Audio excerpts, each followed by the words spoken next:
کسی نے یہ کہا کہ مسجد اقصی پکار رہی ہے، بلا رہی ہے، مر مٹنے کا وقت آیا، کٹنے کا وقت آیا. اصل یہ اسٹرکچر بنانے کا مقصد تو یہ ہے کہ مسلمانوں کو بھلا دیا جا رہا ہے کہ مسجد اقصی کی حقیقت کیا ہے. اس لیے مسجد اقصی کی حقیقت ہمارے سامنے صاف ہو جائے، واضح ہو جائے، اس لیے آپ کے سامنے یہ ڈھانچہ بنایا گیا ہے. اب سب سے پہلے اس کا ایک بڑا تاریخی پس منظر ہے، ایک لمبی تاریخ ہے.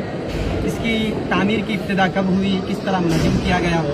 اولین ترین درجے میں حضرت یعقوب علیہ السلام کو وحی الہی کے ذریعے سے اس کی نشاندہی کی گئی تھی. پھر اس کے بعد انہوں نے تعمیر کی ابتدا کی. حضرت داؤد علیہ السلام نے بھی تعمیر کو جاری رکھا. حضرت سلیمان علیہ السلام کے زمانے میں یہ تعمیر تکمیل کو پہنچی. حضرت سلیمان علیہ السلام نے اللہ کی عبادت کے لیے یہاں پر ایک گھر بنایا تھا جسے مسلمان مسجدی موسوم کرتے ہیں اور مسجدی مانتے ہیں. لیکن یہودیوں کا یہ کہنا ہے کہ حضرت سلیمان علیہ السلام نے یہاں پر ایک ہیکل بنایا تھا جسے وہ ہیکل سلیمانی کے نام سے یاد کرتے ہیں، اور اسی بنیاد پر وہ اس جگہ پر اپنا حق بھی جتلاتے ہیں. اور بنی اسرائیل کے اکثر انبیاء علیہم السلام کا یہاں سے تعلق رہا ہے، تو اسی بنیاد پر وہ اپنا حق جتلاتے ہیں. اب یہاں پر وہ ہیکل کو سب سے پہلے جس نے مسمار کیا اور ڈھا دیا تھا وہ بخت نصر نامی ایک بادشاہ ہے جس نے 589 عیسوی میں اس کو منہدم کر قبل مسیح میں اس کو منہدم کر دیا تھا اور ڈھا دیا تھا. اس کے بعد اس نے یہودیوں کو یہاں سے اس شہر سے جلا وطن کر دیا، نکال دیا. پھر ایک شہنشاہ فارس جس کا نام سائرس اعظم بتلایا جاتا ہے، اس نے اس علاقے پر اپنی حکومت قائم کی، قبضہ کیا. پھر یہودیوں کو یہاں لا کر بسایا. دوسری مرتبہ یہودیوں نے پھر اپنے ایک بادشاہ جس کا نام ہیرود اعظم ہے، اس کی زیر نگرانی میں ایک اور ہیکل تعمیر کیا جسے بھی ہیکل سلیمانی کہا جاتا ہے. پھر اس کے بعد ایک رومی جنرل تھا جس نے 70 عیسوی میں اس پورے ہیکل کو مسمار کر دیا جس کو ٹائٹس کے نام سے یاد کیا جاتا ہے، اس رومی جنرل کو.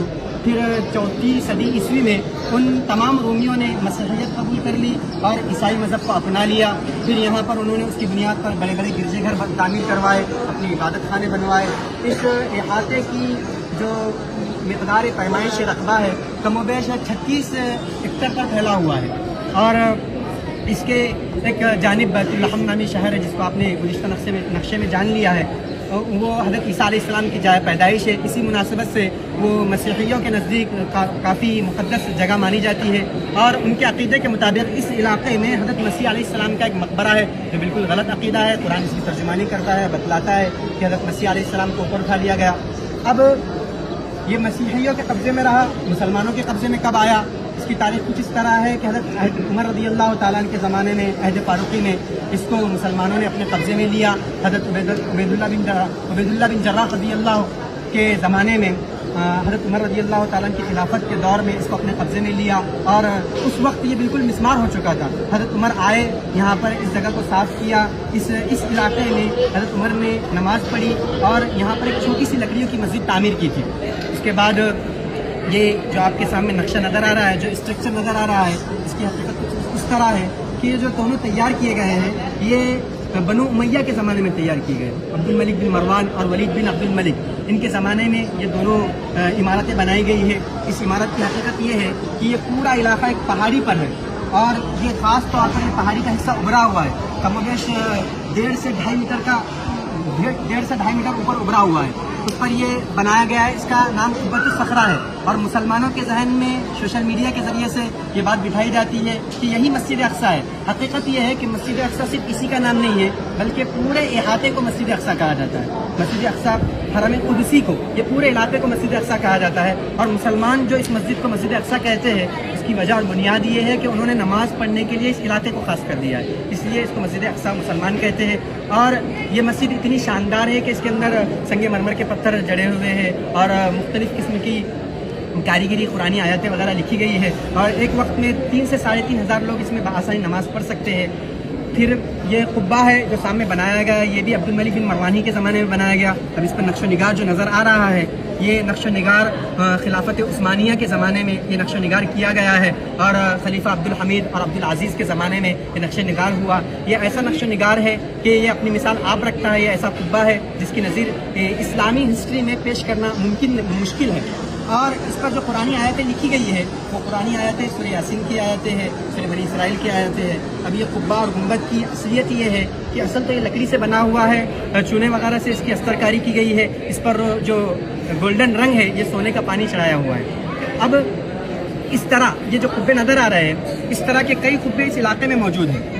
یہ قبوں کی حقیقت یہ ہے کہ اس زمانے میں چونکہ مسجدوں کے اندر ہی درس و تدریس کا بھی کام انجام دیا جاتا تھا، تو لوگوں کی سہولیات کے لیے خانقاہی نظام قائم ہو اور درس و تدریس کا نظام قائم ہو، اس وجہ سے اس طرح کے کئی قبے یہاں پر تعمیر کیے گئے۔ اب اس مسجد کے بازو میں، جس کو لوگ مسجد اقصیٰ کہتے ہیں مسلمان، اس کے بازو میں ایک میوزیم ہے جو 10 مسلمان ادوار کو بتلاتا ہے۔ اس کے اندر 10 مسلمان ادوار کے عجائبات رکھے ہوئے ہیں اور 600 ایسے قرآن نسخے رکھے ہوئے ہیں جس کو الگ الگ خطوں میں لکھا گیا ہے۔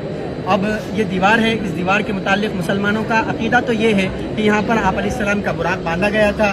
عیسائی یہودیوں کا عقیدہ یہ ہے کہ 70 عیسوی میں جو رومی جنرل تھا ٹائٹس، اس نے جو ہیکل سلیمانی تعمیر منہدم کر دیا تھا، اس کا باقی ماندہ حصہ یہ ہے۔ اسی وجہ سے وہ اپنی ایک عبادت کی نشاندہی کے طور پر یہاں پر آتے ہیں، گریہ وزاری کرتے ہیں، اپنی منتوں مرادوں کی چیزیں یہاں پر رکھتے ہیں۔ اور اس طرف کا جو علاقہ تھا یہ شہر کی آبادی تھی، یہاں پر ایک مسجد آباد تھی۔ اس کے بعد مسلمانوں کی وقت کی جائیدادیں تھیں، ان کم وقتوں نے ان جائیدادوں پر حملہ کر دیا، مسجد کو مسمار کر دیا اور اپنی عبادت کے لیے خاص کر دیا۔ اب وہاں پر ایک کنواں نظر آ رہا ہے، اس کنویں کی حقیقت یہ ہے کہ اس طرح کے کم و بیش 25 کنویں اس احاطے میں بنے ہوئے ہیں تاکہ جو زائرین آتے ہیں ان کے لیے پانی کا صحیح طور پر انتظام ہو سکے۔ وہ کنویں کی آپ کو شکل نظر آئے گی، یہ ایک فاؤنٹین اور فوارہ بنا ہوا ہے۔ اس کے سلسلے میں یہ ہے کہ صلاح الدین ایوبی رحمۃ اللہ علیہ نے اپنے دور میں اس کو مسلمانوں کی سہولیات کے لیے اور مسلمانوں کے پانی کے انتظام کے لیے تعمیر کیا تھا۔ اس باؤنڈری میں کم و بیش 14 دروازے ہیں۔